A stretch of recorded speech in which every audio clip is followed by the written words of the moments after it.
Ang iyakin kong baby na yan, oh. Ang iyakin na baby na yan. Ang gusto lagi magpakarga. Yan ang gusto niyan. Magpakarga na magpakarga. Patoy pa kinakain na, oh. Nagugutom na. Alam niya, wala na tayong pera, oh. Oh. Ayan, may lamok pang nalipad, oh. Oh, ayun. Nahuli na.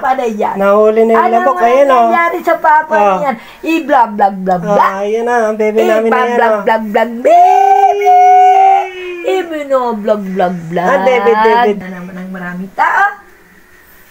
Ang hirap namin. Hindi hinakot ni Ay, hinakot ni Ricky ang basura. Tumulo ang baho. Sana? Nag-brush kami sa kendo sa harap. Ngayon. Sobrang baho. Itinulungan ko si Ibon. Ay, talaga sabi mo. Pari pala ang DL.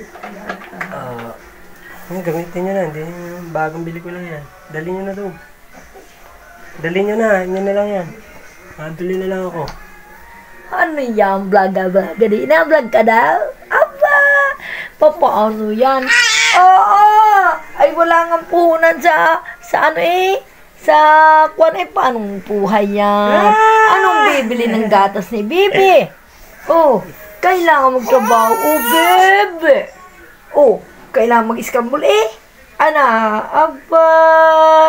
Class open naman. Alam mo ko yan, ah.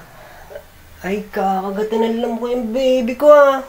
Ay, gusto atang paluin ni Papa yung lamok na yun. Titirisin ni Papa yun. Ano? Ay, titirisin ni Papa yun. Kinakagatan ng lamok ng baby namin, eh. Oh. Ay, ang pogi niya kakagatin lang ng lamok. Oh. Oh, ay, ang gwapo, eh. Kiss mo ng Papa, oh. Ang kiss naman ng Papa. Ang lamok na. Kiss ng Papa ang baby na yan. Ang Papa na yan. Ang kiss na yan. Ang kiss na yan ng Papa na yan. Ay, kikis mo na kay baby. Kikis mo na kay Papa yan. Papa yan si David.